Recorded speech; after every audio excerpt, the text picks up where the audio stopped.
తెలంగాణ రాష్ట్రంలో RTC driver అన్నలు ఉన్నారు కదా, ఇక వాళ్ళ కష్టాలను కాంగ్రెస్ ప్రభుత్వం పట్టించుకుంటలేదట.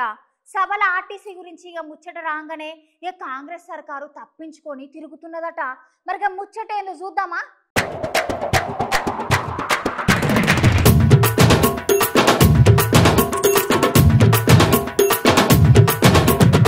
తెలంగాణ రాష్ట్రంలో ఆర్టీసీ డ్రైవర్ అన్నల కండక్టర్ అన్నల కష్టాలు అయితే అంతింత కాదుల్లా.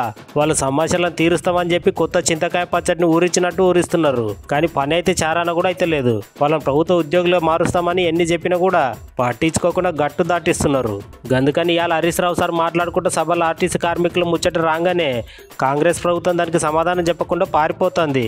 జరుగుతున్నటువంటి శాసనసభలో మీరు ఎంత అధికార బలాన్ని చూపించి మా గొంతులను ఎక్కేసినా రేపు మాత్రం ఆర్టీసీ కార్మికులు మనసులు అయితే గెలుచుకోలేరు. గట్లనే మీరు పేరు మార్చుకున్న మహాలక్ష్మి పథకానికి ఏప్రిల్ మే నెలల పైసలు ఇస్తామని ఇప్పటి వరకు ఇయ్యనే లేదు. మరి ఎప్పుడు ఇస్తారని అంటే దానికి కూడా సమాధానం మీ దగ్గర లేదు. ఇంకా ఎన్ని తప్పులు చేస్తారు, ఇంకా ఎన్ని పాపాలు చేస్తారని హరీష్ రావు సార్ అయితే మస్తు గరం అవ్వకుండా మాట్లాడిండుల్లా. ఈ రోజు సభలో అత్యంత ముఖ్యమైన ఆర్టీసీ కార్మికుల విషయం చర్చకు వచ్చినప్పుడు ప్రభుత్వం సమాధానం చెప్పకుండా పారిపోయింది. ప్రభుత్వం సూటిగా సమాధానం చెప్పలేకపోయింది. మేము సూటి ప్రశ్నలు వేసిన ఏ ప్రశ్నకు కూడా సమాధానం చెప్పకుండా ఊకదంపుడు ఉపన్యాసాలు కొట్టి ఆరోపణలు చేసి తప్పించుకోవాలని ప్రయత్నం చేసినారు. శాసనసభలో మందబలంతోనో అధికారాన్ని ఉపయోగించో సభా నాయకుడిగా మీరు మా గొంతు నొక్కుతారేమో కానీ రేపు ఆర్టీసీ కార్మికుల హృదయాలను మాత్రం మీరు గెలుచుకోలేరు. ఇవాళ అర్థమైంది. రాష్ట్రంలో ఆర్టీసీ కార్మికులందరూ కూడా గమనిస్తా ఉన్నారు.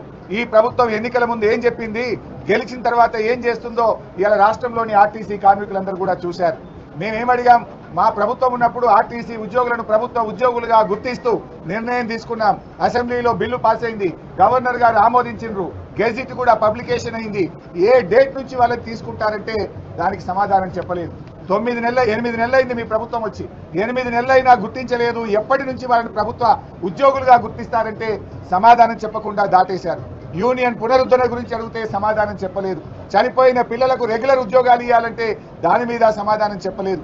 ముఖ్యమంత్రి గారు ఫిబ్రవరిలో ఇచ్చిన చెక్కు 300 కోట్లు, అది డమ్మీ చెక్ అయింది. ఆ డబ్బులు పాస్ కాలేదు. దాని సంగతి ఏంటంటే సమాధానం చెప్పలేదు. మహాలక్ష్మి ఉచిత బస్సు పథకానికి డబ్బులు ఇవ్వడం లేదు. మీరు ఏప్రిల్ మే 2 నెలల్లో 1 రూపాయి కూడా ఇవ్వలేదు. ఎందుకు ఇవ్వలేదు, ఎప్పుడు ఇస్తారు అంటే దానికి సమాధానం చెప్పలేదు. ఏ ప్రశ్నకు కూడా సమాధానం చెప్పకుండా బుల్డోజ్ చేసే ప్రయత్నం చేసినారు. అంతేకాకుండా నేను యూనియన్ అధ్యక్షుడిగా ఉన్నానని ముఖ్యమంత్రి గారు మాట్లాడారు.